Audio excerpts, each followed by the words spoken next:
नमस्कार बच्चों, कैसे हैं आप सब? आशा करती हूँ आप सभी अच्छे होंगे, स्वस्थ होंगे, खुश होंगे और अपनी पढ़ाई भी अच्छे से कर रहे होंगे। तो जैसा कि आप सभी जानते हैं, मैं हूँ आपकी हिंदी की अध्यापिका और मैं स्वागत करती हूँ आप सभी का आईसीटी वर्चुअल क्लासरूम में। और आज हम यहाँ पर एकत्रित हुए हैं पढ़ने के लिए क्लास 12th की हिंदी।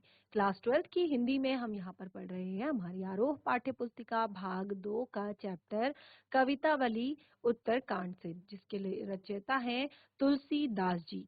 तो हमने यहाँ पर अपने लास्ट सेशन में ही कविता के जो कवित्त और सवैये हैं उनको यहाँ पर पढ़ना शुरू कर दिया था और उसके बाद हम इसी पाठ से जो लक्ष्मण मूर्छा और राम विलाप संबंधित जो आपके छंद यहाँ पर दिए गए हैं उनको हम पढ़ेंगे। तो बिल्कुल जो हमने पढ़ा है लास्ट सेशन में उसको हम यहाँ पर एक बार रिवाइज करेंगे और साथ ही अपने टॉपिक को कंटिन्यू करेंगे। तो चलते हैं स्मार्ट बोर्ड की तरफ, शुरू करते हैं अपने आज का सेशन। सभी बच्चे ध्यान पूर्वक पढ़ेंगे, साथ ही समझने का प्रयास भी करेंगे। तो देखिए, कवितावली की जो शुरुआत थी वो हमने अपने लास्ट सेशन में कर ली थी। यहाँ पर जो हमने पढ़ा था, सबसे पहले हमने यहाँ पर तुलसीदास जी के विषय में पढ़ा था, उनके जन्म के बारे में यानी कि उनकी जीवनी के बारे में बताया था कि वो सगुण धारा की जो राम भक्ति का जो काल है, राम भक्ति काल में तुलसीदास जी जो है हुए थे। और उसके बाद यहाँ पर मैंने आपको बताया था उनके बारे में, उनके जन्म के बारे में, उनकी मृत्यु के बारे में कि कब उनका जन्म हुआ और कब उनकी मृत्यु हुई। और उसके बाद हमने यहाँ पर पढ़ा था कि जो साहित्यिक परिचय यानी कि उन्होंने कौन कौन सी भाषा का किस तरह से एक तरह से कह सकते हैं कि जो उन्होंने ये लिखा है उसमें किस तरह की चीजें हैं। तो अवधी भाषा है, ब्रज भाषा है, दोहा, चौपाई, सवैया, पद आदि सभी प्रचलित छंद में उन्होंने ये सारी चीजें लिखी हैं। और बहुत सारे रस भी हैं इसमें, जैसे श्रृंगार रस है, शांति रस है, वीर रस है, रौद्र रस है, करुण रस, अद्भुत रस। ठीक है। और इस तरह से प्रमुख अलंकार जो उनके इन पंक्तियों में है, आपने देखा सबसे ज्यादा यहाँ पर उपमा, रूपक, उत्प्रेक्षा और अनुप्रास अलंकार आपको काफी ज्यादा यहाँ पर देखने को मिलेगा। और जो विषय है, टॉपिक्स जो हैं यानी कि लिखने के, वो क्या बताए थे? लोक जीवन को सुख और शांतिपूर्ण बनाना। आपने देखा होगा जो हमने लास्ट सेशन में पढ़ा, जो उसमें आप साफ साफ स्पष्ट तौर पर देख रहे हैं जो आम जो एक तरह से जीवन होता है उसके बारे में यहाँ पर लिखा गया है। और युग था भक्ति काल और शाखा थी उनकी राम भक्ति की जो शाखा थी। ठीक है। तो यहाँ पर हमने इसमें काफी सारी चीजें पढ़ी थी, जैसे मैंने आपको उनकी विशेषताएं बताई थी, काव्यगत विशेषताएं क्या क्या थी, उसके बाद उनकी भाषा शैली, और साथ ही जो ये उनकी रचनाएं थी, रामचरितमानस, गीतावली, कवितावली, विनय पत्रिका, दोहावली, पार्वती मंगल, राम लला नछहु, रामाज्ञा प्रश्न, ये सब उनके रचनाएं हैं। और बाकी जो आप देख रहे हैं यहाँ पर आगे, वो मैंने आपको बताया, ये था हमारा एक कवितावली जो कि उत्तरकांड से ली गई है। तो इसमें मैंने आपको यहाँ पर जो पहला आपका कवित्त था उसको मैंने यहाँ पर आपको पढ़कर बताया था, कवित्त आपको पढ़कर सुनाया था। और इस कवित्त में मैंने यहाँ पर आपको पूरा एक तरह से अर्थ मैंने यहाँ पर आपको क्लियर किया कि किसबी किसान कुल बनिक भिखारी भाट, चाकर चपल नट चोर चार चेटकी। तो क्या यहाँ पर बताया था सार इसका? इसमें साफ साफ तौर पर, क्लियर तौर पर यहाँ पर तुलसीदास जी ने बताया है कि जो इंसान के पेट की आग होती है, यानी कि मनुष्य का जो मनुष्य के पेट की आग जो होती है, भूख जो होती है, उसको यहाँ पर उन्होंने सर्वश्रेष्ठ बताया है, सबसे बड़ा बताया है। और कहा है कि मनुष्य जो है सारे काम अपनी इस पेट की आग को बुझाने के लिए ही करता है। और वो काम क्या क्या है? किस भी यानी कि कोई भी धंधा, कोई भी व्यापार। ठीक है। खेती यानी कि किसानी, कुल कुल बनिक भिखारी भाट, चाकर चपल नट चोर चार चेटकी, पेट को पढ़त गुन गढ़त चढ़त गिरी। यानी कि हर चीज के लिए, हर चीज जो है, जैसे व्यापार है, खेती है, नौकरी है, नाच गाना है, चोरी चकारी है, गुप्तचरी है, किसी की सेवा टहल है, गुणगान करना है, शिकार करना है, जंगलों में घूमना है, और क्या कहा है, ऊंचे नीचे कर्म, और हर तरह के ऊंचे नीचे कर्म जितने भी हैं वो क्या है, धर्म अधर्म, जितने भी धर्म और अधर्म हैं वो सब क्या है, इसीलिए किए जाते हैं। पेट ही को पचत, बेटत बेटा, बेचत बेटा बेट की। अपने पेट के लिए लोग अपनी संतानों तक को, अपने बेटा बेटी तक को बेचने के लिए विवश हो जाते हैं। क्योंकि क्योंकि तुलसी बुझाई एक राम ही घनश्याम ते, तुलसी बुझाई एक राम घनश्याम ही ते, आग बढ़वागी ते बड़ी है आग पेट की। तो यहाँ पर तुलसीदास जी ने कहा था कि ये जो पेट की आग है ये समुद्र में लगी हुई बड़वा नल से भी बड़ी है, और इसको केवल राम रूपी, घनश्याम रूपी जो शीतल जल है वही इसको बुझा सकता है। ठीक है, उसके बाद दूसरा हमने यहाँ पर सवैया पढ़ा था। इसमें क्या बताया था, अकाल की स्थिति का वर्णन किया था कि अकाल की स्थिति में क्या होता है। खेती न किसान को, जब अकाल की स्थिति हो जाती है तो क्या होता है, जब सूखा पड़ जाता है, चारों तरफ अकाल पड़ जाता है, बहुत टाइम तक जब वर्षा नहीं होती, कोई भी फसल जब नहीं उग पाती है, तो क्या होता है, खेती न किसान को, भिखारी को न भीख, बलि बनिक को बनिज, न चाकर को चाकरी। तो एक तरह से क्या होता है कि सभी जो लोग हैं वो क्या हो जाते हैं, रोजगार विहीन हो जाते हैं, आजीविका विहीन हो जाते हैं, आजीविका के साधन जो होते हैं वो सब समाप्त हो जाते हैं। कैसे, जब किसान खेती नहीं कर पाएगा तो वो कैसे किसी भिखारी को भीख देगा, व्यापारी को व्यापार नहीं मिल पाएगा, नौकरी की चाह रखने वालों को नौकरी नहीं मिल पाएगी, क्योंकि इंसान का खुद का पेट भरना मुश्किल हो जाएगा तो वो चार नौकरों को अपने साथ और कैसे खिलाएगा। लोगों के पास आजीविका के साधन नहीं बचेंगे, न चाकर को चाकरी, जीविका विहीन लोग सिद्धमान सोच बस। जीविका विहीन लोग यानी कि जिनके पास जीविका नहीं है, जो आजीविका के साधन नहीं है, वे विवश होकर और वेद पुराणों में कही और दुनिया की देखी हुई बातों से यही प्रतीत होता है। देखिए वो क्या कहते हैं, सिद्धमान बस, यानी कि परेशान होकर, दुखी होकर बस यही सोच रहे हैं, कहे एक एकन सो, और सब एक एक से कहने लगते हैं कि कहाँ जाई का करी, हम कहाँ जाएं और क्या करें। वेदहु पुराण कही, लेकिन ऐसे समय में वेद पुराणों में कही और दुनिया की देखी बातों से अब यही प्रतीत होता है, वेद पुराण कही लोकहु बिलोकत। ठीक है, वेद पुराणों की कही हुई बातें और इस संसार को देखकर केवल यही हमें समझ आता है, सांकरे सबे पर राम राम रे कृपा करी, सांकरे सबे पर राम राम रे कृपा करी। तो यहाँ पर क्या कहा है कि अब तो राम की कृपा से ही कुशल होगी, यानी कि सभी जो है राम राम की कृपा, राम राम रे यानी कि सब पर राम जो है कृपा करें, राम की कृपा से ही ये सब चीजें ठीक हो पाएंगी। दारिद दसानन दबाई दुनी दीन बंधु, दारिद दसानन दबाई दुनी दीन बंधु। तो यहाँ पर क्या कहा है, देखिए, इस दरिद्रता रूपी, ठीक है, दारिद्र दशानन, ये दरिद्रता रूपी जो रावण है ना, दरिद्रता रूपी जो दशानन, दशानन किसको कहते हैं, 10 हैं आनन जिसके, यानी कि 10 है सर जिसके, जिसके 10 सर हैं, यानी कि रावण, दरिद्रता रूपी जो रावण आ गया है। दरिद्रता कब होती, जब खाने पीने के लिए कुछ नहीं होता, अकाल पड़ जाता है, लोगों के घर में किसी के पास नौकरी नहीं होती, किसी के पास आजीविका नहीं होती, किसी के पास पैसे नहीं होते, किसी के पास भीख में देने के लिए भी पैसा नहीं होता। तो एक तरह से ये दरिद्रता का ये समय चल रहा है। तो कहते हैं दारिद्र दसानन दवाई दुनि दीन बंधु, जो दरिद्रता रूपी जो रावण है, अब इसका जो विनाश कौन कर सकते हैं, केवल दीन बंधु, दीनों के जो नाथ हैं वो कर सकते हैं। और क्या कहा है, दुरति दहन देखी तुलसी हाहा करी, दुरति दहन देखी तुलसी हाहा करी।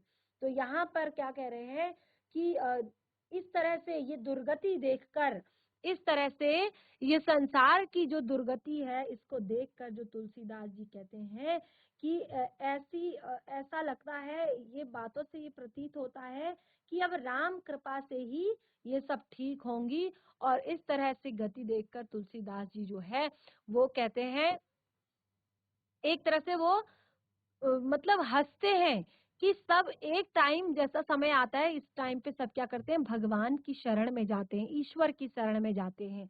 तो देखिए बहुत ही सुंदर तरीके से हमने यहाँ पर इसको पढ़ा काव्यांश को, और मैं आशा करती हूँ कि आपको समझ भी आ रहा होगा। अगले सवैये को पढ़ते हैं, दूसरे सवैये को।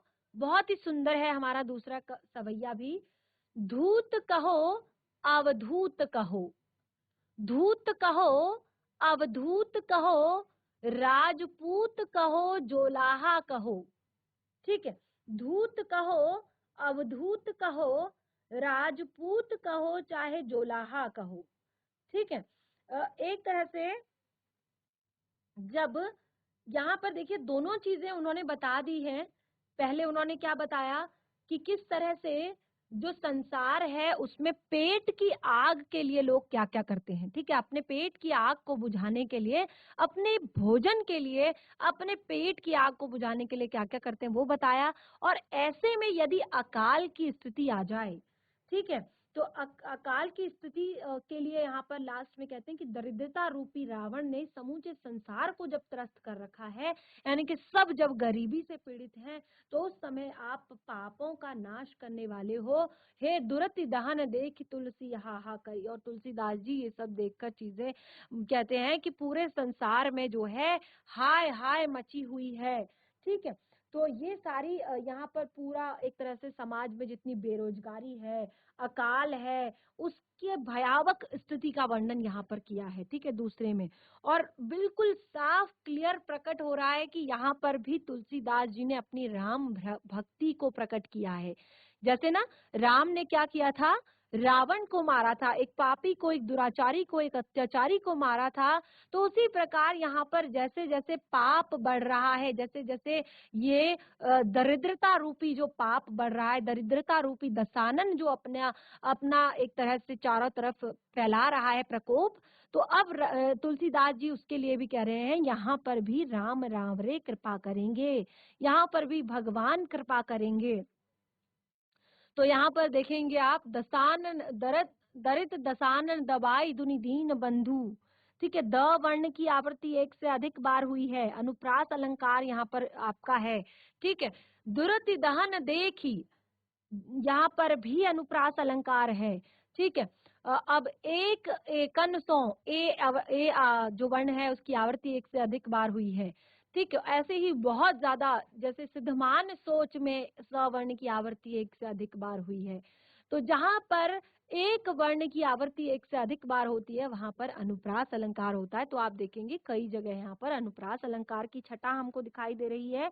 ठीक है, और अलग से देखें, दारिद्र दशानन और दुरति दहन में रूपक अलंकार है और कवित्व छंद है ये, और बहुत सारी जगह तत्सम शब्दावली का प्रयोग किया गया है। तो इसका हमने यहाँ पर, मैंने अर्थ भी बता दिया आपको, विशेष भी बता दिया। अभी हम इसकी अर्थ ग्रहण संबंधित प्रश्नों को भी सॉल्व करेंगे इसके।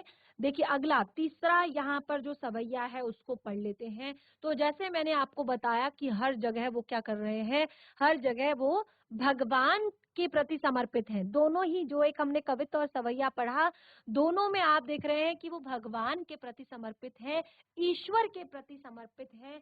तो यहाँ पर जो हमारा तीसरा सवैया है, इसमें कहा गया है कि यदि कवि ने गहनता और सघनता से, यानी कि जब वो हर चीज के लिए वो भगवान के भजन को कह रहे हैं, तो भगवान का भजन कर करके उनके अंदर क्या आ गया है, आत्मविश्वास आ गया है। ठीक है, यानी कि अब उनके अंदर की जो लोभ मोह है, जो संसार के प्रति मोह है, वो अब धीरे धीरे समाप्त हो रहा है। तो अब एक तरह से उनके अंदर क्या आ गया है, बहुत सारा आत्मविश्वास आ गया है। और इसी आत्मविश्वास का उन्होंने सजीव चित्रण करते हुए कहा है कि अब पहले वो कहते हैं ना, एक प्रथा होती है, अभी भी हमारे समाज में ये काफ़ी ज़्यादा है कि जो राजपूत होता है या जो जोलाहे होते हैं, यानी कि एक कास्ट सिस्टम जो हम कहते हैं कि हमने उस कास्ट में शादी नहीं करनी है, या हमने वहां पर अपनी बेटी नहीं देनी है, या हमने वहां से अपनी बहू नहीं लेकर आनी है। तो सब एक कास्ट सिस्टम होता है और सब अपने अपनी कास्ट में, यानी कि अपने बराबर वालों से अपने उसमें शादी करना जो है पसंद करते हैं। और एक तरह से ये शुरुआत से ही चली आ रही है, तो अभी भी काफी जगह आपको ये सब देखने को मिल सकता है।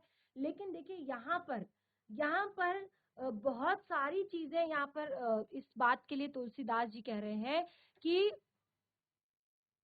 देखिए क्या कह रहे हैं, धूत कहो अवधूत कहो। बहुत ही सुंदर पंक्तियों से उन्होंने इस चीज को यहाँ पर क्लियर किया है कि धूत कहो अवधूत कहो। ठीक है, धूत क्या होता है, जो त्यागा हुआ होता है, त्याग किया है जिसका। अवधूत, अवधूत का अर्थ होता है सन्यासी। ठीक है, धूत यानी कि जिसका त्याग किया हुआ है, अवधूत यानी कि जो सन्यासी है। राजपूतु, राजपूत कही कहो, जोलाहा कहो। ठीक है, वो कहते हैं कि तुम मुझे त्यागा हुआ यानी कि धूत कहो, अवधूत कहो, चाहे राजपूत कहो या जोलाहा कहो। ठीक है, जोलाहा भी एक कास्ट है, तो वो कहते हैं कि जोलाहा कहो। कोम यानी कि कुछ भी कहो, कोई भी कहो, की बेटी सो न बेटा ब्याहब। वो कहते हैं काहू की बेटी से न बेटा ब्याहब, काहू की जाति बिगाड़ न सोऊं। क्या कहते हैं, काहू की जाति बिगाड़ न सोऊं, तुलसी सरनाम गुलाम राम को। बहुत ही सुंदर पंक्तियां, देखिए कितनी सुंदर पंक्तियां हैं कि तुलसी सरनाम गुलाम राम को, जाको रुचै सो कहे कुछ ओऊं। मांगी के खैबो, मांगी के खैबो मसीत को सोइबो, मांगी के खैबो मसीत को सोइबो, लैबो कुछ एको न देबो कुछ दो। लैबको एकू न देव को दोऊं। तो देखिए क्या यहाँ पर कहा है बहुत ही सुंदर पंक्ति से। एक तरह से पूरा जो जातिवाद है और जो धर्म है, उस धर्म प्रथा जो है, जातिवाद जो है, देखिए तुलसीदास जी हैं, कबीर दास जी हैं, इन्होंने शुरू से ही जाति प्रथा और बाह्य आडंबरों का खंडन किया है। जिस तरह से उन्होंने कहा है ना, आपने देखा होगा कबीर दास जी का जो एक दोहा भी है कि ऊंचे कुल का जन्मिया जे करनी ऊंच न होए। ठीक है, ऊंचे कुल का जन्मिया जे करनी ऊंच न होए, यानी कि केवल ऊंचे कुल में जन्म लेने से, ऊंचे खानदान में जन्म लेने से, ऊंचे धर्म में, ऊंचे घराने में जन्म लेने से व्यक्ति ऊंचा नहीं होता। व्यक्ति ऊंचा होता है अपने कर्मों से। ठीक है, और ना तो कभी किसी का कोई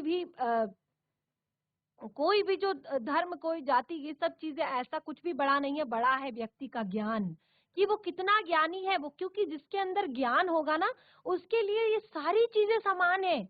उसके लिए कोई छोटा बड़ा नहीं है जो ज्ञानी मनुष्य होगा।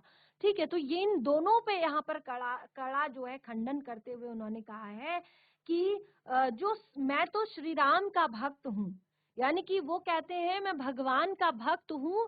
फिर चाहे तुम मुझे धूर्त कहो या पाखंडी कहो या सन्यासी कहो या राजपूत कह लो या जोलाहा कह लो, यानी कि मेरी कोई भी जाति बता दो, मेरा कोई भी धर्म बता दो, या मुझे सन्यासी कह लो या मुझे पाखंडी कह लो या कुछ भी मुझे कह लो, मुझे इससे फर्क नहीं पड़ता। धूत कहो अवधूत कहो, राजपूत कहो, जोलाहा कहो, कोई भी मुझे कुछ भी कह सकता है। कोई चाहे मुझे सन्यासी कह लो, कोई राजपूत कह लो, कोई जुलाहा कह लो, कोई एक तरह से पाखंडी कह लो, सन्यासी कह लो, धूर्त कह लो, मुझे फर्क नहीं पड़ता। क्यों नहीं फर्क पड़ता, क्यों नहीं फर्क पड़ता? वो कहते हैं मुझे बिल्कुल भी चिंता नहीं है अपनी जाति की, मुझे बिल्कुल भी चिंता नहीं है अपने धर्म की। वो कहते हैं क्योंकि मुझे किसी की बेटी से अपनी बेटी का विवाह नहीं करवाना है। वो कहते हैं मुझे किसी की बेटी से अपने बेटे का विवाह नहीं करवाना है कि मैं कुल खानदान देखूं, मैं देखूं कि ये लड़की कौन से घराने की है, मैं ये देखूं कि लड़का कौन से घराने का है। यानी कि ना तो मुझे अपने बेटे की शादी किसी की लड़की से करवानी है और ना ही किसी की लड़की मुझे ब्याह कर अपने घर लेकर आनी है, या किसी के घर मैंने अपनी बेटी देनी है। तो मुझे किसी का कुल खानदान या अपने कुल खानदान का बखान करने की जरूरत नहीं है, और ना ही किसी की जाति को बिगाड़ने का शौक है। ठीक है, क्या कहा है? काहू की बेटी सो न बेटा ब्याहब, काहू की जाति बिगाड़ न सो। कोई शौक नहीं है मुझे किसी की जाति को बिगाड़ने का, कि अपनी बेटी, अपने छोटे कुल की बेटी का बड़े कुल की के घराने में शादी करने का, या किसी बड़े घराने की लड़की को अपने छोटे घराने में लेकर आने का। तो वो कहते हैं कि इसीलिए मुझे मुझे आप कुछ भी कह सकते हो, आप मुझे धूर्त कह सकते हो, पाखंडी कह सकते हो, सन्यासी कह सकते हो, राजपूत कह सकते हो, जोलाहा कह सकते हो, मुझे कोई फर्क नहीं पड़ता कि मुझे क्या कहते हो आप। क्योंकि उन्होंने कहा है मैं तो राम भक्त हूँ, मैं भगवान का भक्त हूँ, मुझे ये सब चीजों से फर्क नहीं पड़ता कहाँ मैंने किसी अपने बेटे की शादी किसी लड़की से करवानी है, या किसी की जाति खराब करनी है मैंने। कहते हैं तुलसी सरनाम गुलाम राम को। वो क्या कहते हैं? तुलसीदास जी कहते हैं मैं तो राम का गुलाम हूँ, मैं तो राम का गुलाम हूँ, और पूर्णतः उसी में समर्पित हूँ। इसीलिए जाको रुचे सो कहे कछुआऊं, जाको रुचे सो कहे कछुआऊं, जिसको जो अच्छा लगता है, रुचे अर्थात अच्छा लगना। ठीक है, जाको रुचे सो कहे कुछ और, जिसको जो अच्छा लगे, जिसको मेरे बारे में जो अच्छा लगता है, जिसको जो कहना है मेरे बारे में वो कह सकता है। क्योंकि मैं तो मांगे कि खैबो मसीत को सोई वो कहते हैं मैं तो मांग कर खाता हूँ, मस्जिद में जाकर सो जाता हूँ, और लेबो को एक न देबो दूं। मुझे मुझे किसी से कोई लेना देना नहीं है, ना मुझे कुछ किसी से कुछ लेना है, ना किसी को कोई कुछ देना है। तो संक्षेप में अगर कहें तो यहाँ पर तुलसीदास जी कहते हैं कि मेरा इस समाज से, कैसे समाज से, जहाँ पर ऊंच नीच जाति पाति धर्म को बड़ा समझा जाता है, वह आडंबर और पाखंडों पर ये संसार जहाँ पर चलता है, मुझे ऐसे समाज से कुछ भी लेना देना नहीं है, मुझे कोई फर्क नहीं पड़ता आप मुझे क्या कहते हो। क्योंकि वो उन्होंने कहा है मैं पूरी तरह से भगवान को समर्पित हूँ। ठीक है, तो इस तरह से वो पूरी तरह से राम को समर्पित हैं, और राम के भक्त हैं, तुलसी सरनाम गुलाम राम को। वो पूरी तरह से राम के गुलाम हैं, राम को समर्पित हैं, तो इसीलिए वो कहते हैं कि मुझे कोई फर्क नहीं पड़ता। तो अब देखिए यहाँ पर हमने तीसरा सवैया भी कंप्लीट कर लिया है। इसकी भी मैं विशेषताएं बता दूं कि क्या कह रहे हैं यहाँ पर तुलसीदास जी। तो सबसे पहले वो तो समाज के जितने भी आक्षेप हैं उनसे बहुत ज्यादा दुखी हैं। साफ साफ पता चल रहा है कि वो समाज के जितने भी बाह्य आडंबर हैं, जाति पाति के नाम पे जो समाज में भेदभाव चलते हैं, उन भेदभावों से वो बहुत ज्यादा दुखी हैं। और उन्होंने यहाँ पर अपनी राम भक्ति को स्पष्ट किया है, और उन्होंने स्पष्ट तौर पर बताया है कि मैं तो केवल राम का गुलाम हूँ। ठीक है, और साथ ही लेबको एक न देवको दो, यानी कि न एक लेनी न देनी दो। ठीक है, कहते हैं ना कि हमें किसी से कोई लेना देना नहीं है, न लेब को एक न देऊं दो, किसी को एक देना न किसी से दो लेना। यानी कि इसमें आपका एक मुहावरे का प्रयोग यहाँ पर किया है, और ये सवैया छंद है, ब्रज भाषा का प्रयोग यहाँ पर किया गया है। और देखिए यहाँ पर मस्जिद में सोने की बात कहकर, अब देखिए बहुत ही बड़ी बात यहाँ पर उन्होंने कही है तुलसीदास जी ने। मांग के खैबो मसीत को सोईबो, मसीत का अर्थ होता है मस्जिद। और देखिए वो अपने आप को राम भक्त कहते हैं, और मस्जिद में सोने की बात कह रहे हैं। ठीक है, राम भक्त कह रहे हैं और मस्जिद में सोने की बात कर रहे हैं।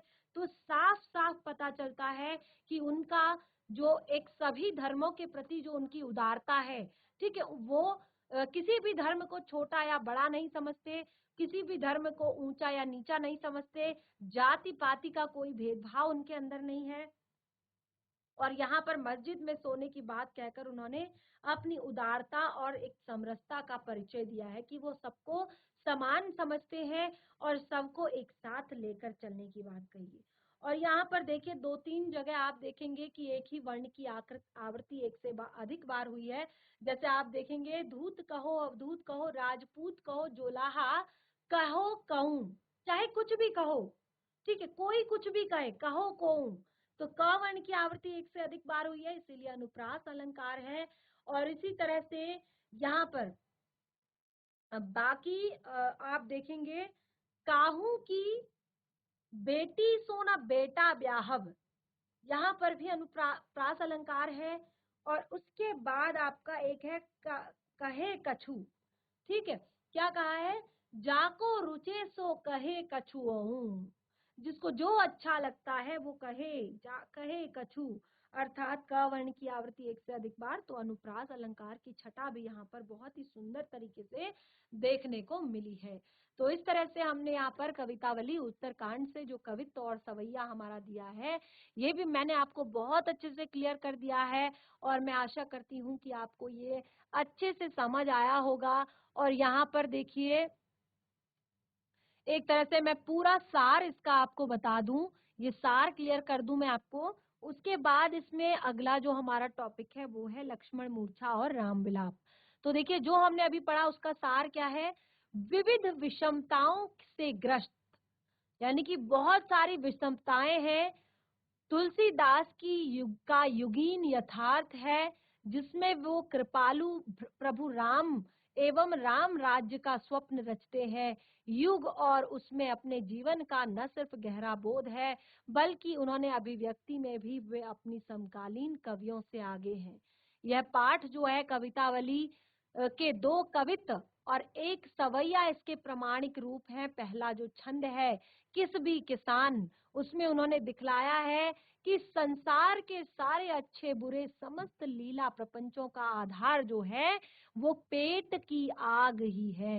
यानी कि संसार में जितनी भी लीला प्रपंच होते हैं, संसार में जितने भी अच्छे बुरे काम होते हैं, धर्म अधर्म होता है, सही गलत होता है, सब पेट की आग के लिए होता है का दारुण और गहन यथार्थ उन्होंने यहाँ पर बताया है। और देखिए जिसका समाधान बताते हैं वो राम रूपी घनश्याम रूपी मेघ की कृपा जल से, कृपा जल में वो देखते हैं। वो कहते हैं जब आप राम भक्ति करोगे तो पेट की आग बुझाने वाली, यानी कि जीवन के संकटों का समाधान करने वाली ये राम भक्ति है और घनश्याम भक्ति है। और साथ ही बाह्य आध्यात्मिक मुक्ति देने वाली भी है। और जो दूसरा छंद है खेती न किसान को, ठीक है, जो दूसरा छंद है खेती न किसान को, मैं प्रकृति और शासन की विषमताओं और से उपजी बेकारी और गरीबी की पीड़ा का यथार्थ परक चित्रण उन्होंने करते हुए उसे दशानन अर्थात रावण से उपमित किया है। यानी कि एक तो शासन जिस तरह से चलाया और उसके बाद जो बहुत सारी विषमताएं उपजी, जो बेकारी आई, जो गरीबी आई, जो दरिद्रता आई, उसकी पीड़ा का यथार्थ परक चित्रण करते हुए उसे दशानन से उपमित किया है। और तीसरा छंद जो है धूत कहो अवधूत कहो, मैं भक्ति की गहनता से उपजे, जब भक्ति बहुत ज्यादा गहन हो जाती है, भक्ति जब बहुत ज्यादा मजबूत हो जाती है, तो उससे उपजे उनके हृदय में जो आत्मविश्वास है उसका सजीव चित्रण किया है। तो यहाँ पर उससे क्या होता है, यानी कि जब भक्ति प्रबल हो जाती है तो उस समय पर समाज में जो व्याप्त जात पात धर्म विभेदक दुराग्रह तिरस्कार, इन सब चीजों के प्रति साहस मनुष्य के मन में पैदा हो जाता है। इस प्रकार भक्ति की रचनात्मक भूमिका का संकेत यहाँ पर किया है। और जो आज के भेदभाव मूलक जो सामाजिक राजनीतिक जो माहौल है में ये सारी चीजें अधिक प्रासंगिक यहाँ पर बताई हैं। तो इस तरह से देखिए हमने कवितावली को यहाँ पर बहुत ही अच्छे से कंप्लीट कर लिया है, बहुत ही अच्छे से हमने पढ़ लिया है। और मैं आशा करती हूँ कि आप लोगों को ये समझ आ गई होगी।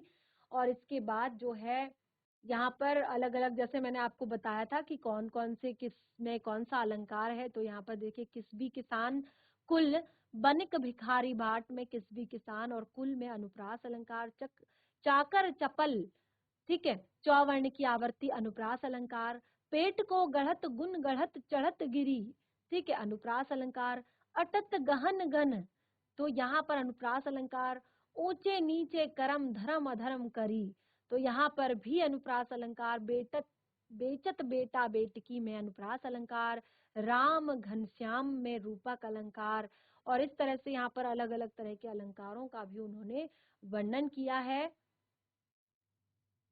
और देखिए, ये मैंने आपको सारा लगभग जितना भी हमने अभी तक पढ़ा है उसके सारे मैंने अलंकार आपको बता दिए हैं कि किस किस में कौन कौन सा अलंकार यहाँ पर प्रयोग किया गया है।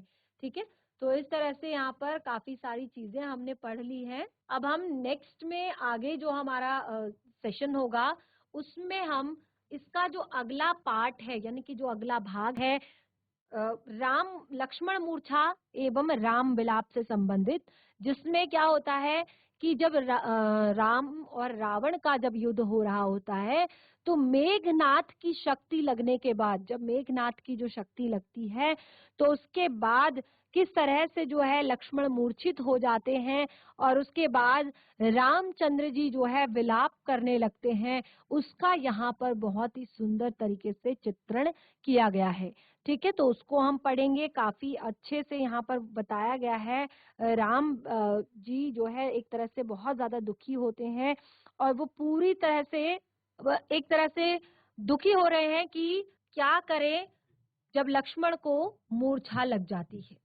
तो अभी हमने यहाँ पर उत्तरकांड से लिए गए ये कवित्त और सवैये यहाँ पर पढ़े और मैं आशा करती हूँ कि आपको समझ आए होंगे। और नेक्स्ट सेशन में मैं इसकी सप्रसंग व्याख्या के साथ साथ इसके अर्थ ग्रहण संबंधित प्रश्नों को भी आपको बताऊंगी, क्योंकि चैप्टर परीक्षाओं की दृष्टि से महत्वपूर्ण है और साथ ही इसका जो नेक्स्ट पार्ट है उसको भी हम कंटिन्यू करेंगे।